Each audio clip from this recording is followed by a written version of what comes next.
Panibagong araw, panibagong kalat na naman sa our mansion house. Sabi nila, mas nakakatipid pagka nasa loob ka ng bahay. O ano na naman na-order ko na to? Anak syuta! For today's ganap nga, Diyos ko, papungay-pungay pa ang mata ng Disney princess dahil ako ay napakaaga nagising para sa Miss Universe. Hindi na nga ako nakapaghilamos dahil madaling-madali ako at yung alarm kurugo hindi tumunog. Mabilis kong bumangon. Antimano, naghanap na agad ako ng pwede kong pagpanooran ng live dito nga sa YT. Hindi ko na rin tinapos hanggang sa may Manalo dahil hindi nga nakapasok tong si Chelsea Manalo sa top 12. Hindi ko nga matanggap-tanggap dahil feeling ko talaga napakahusay niya at napakagaling. Aga pa lang, nasira na ang aking Aldo. Buti na lang dumating si Kuya at nakita kong dumating na ang parcel ko. Medyo bumawi-bawi naman siya.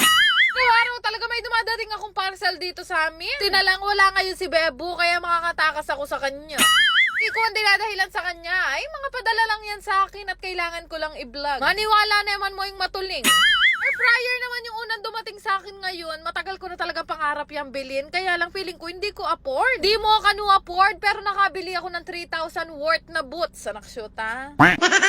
Tita na nga ang vibes ng Disney princess kaya ito na talaga ang kaligayahan ko ngayon. Galaguna, kanya mang mamritong sawa. At namamamrito kong sawa. Ari noon, meron akong inayos sa kwarto dito nga sa bahay nila Bebo. Bali wala nang nag-i-stay dito at gusto ko na nga lang gawing paglalayban ko na kwarto. Banggit ko nga sa inyo na magbabalik na ulit ako sa live selling dahil kailangan ko ng kaperahan.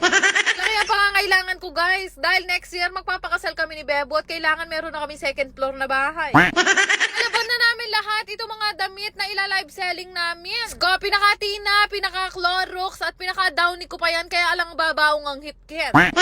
Actually, halos mga branded lahat itong mga titinda na namin ni Kabang Nas. Dinalan din talaga, nagsidatingan na nga yung mga kakailanganin din namin gamit sa pagla-live selling. Nung natuyo na nga lahat nitong damit, pinag-aayos ko na nga at pinagsasabit ko na dito. Video na nga rin ako sa aking TikTok para ma-promote nga yung gagamitin kong TikTok shop. Kapag magtatanong naman, pa 69, 79 pesos, ganyan lang naman yung presyo ng mga ibebenta namin. At ito nga yung pangalan ng aming TikTok shop, Happy Chick, at wala pa yung ina-upload na kahit anong video. Put na nga kami ng gabi dito ni Kabang Nas, kakaayos nga sa mga gamit namin. Ito na nga lang sila pinatulog dahil meron nga malakas na bagyo at di ko na sila pinauwi. Ito naman mga dumating nga itong portable bed na nabili ko sa TikTok shop. Ali airbed nga yan guys at hindi mo na kailangan magbomba dahil meron siya sariling pindutan. Pinindot mo nga yung inflate kung saan na siyang magpapalobo at pinindot mo naman yung deflate, mawawalan na nga siya ng hangin. Diba? Yung mga gamit ngayon lahat pang mayaman na.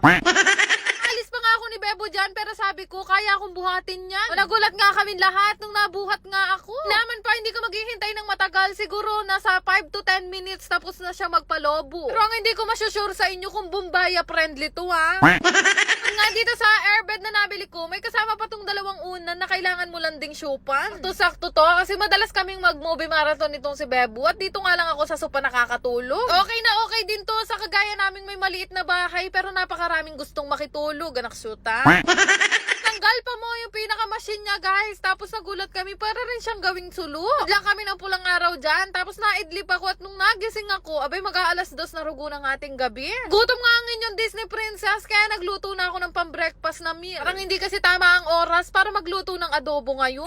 Kaya nagluto na nga lang ako nitong ebon ham at saka hotdog. Plus pangalawang kain ko pa nga lang to ngayong araw. Kaya talagang gutom na gutom ako. Isip ko pa nga niya na mag-live selling ng gantong oras. Kaya lang rugo, sino manunood sa akin ngayong alas 2? Kumulalakan ta.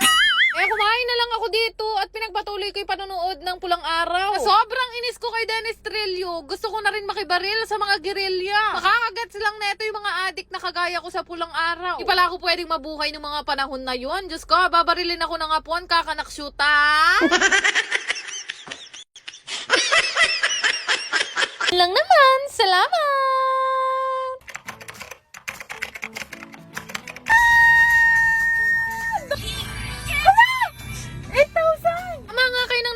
Ito yung nilalaro ko, ang PH Fairy na talaga naman napakalaking manalo. Kami kayong larong pwedeng pagpilian dito pero kadalasan talaga na nilalaro ko itong Super Ace dahil ang laki lagi ng tama. Kaya nga nito, biglang pumuputok na lang ng 4,800 at hanggang 20,000 pa. Dali lang to laruin kaya pag gusto nyo, ilalagay ko na lang ang link sa comment section.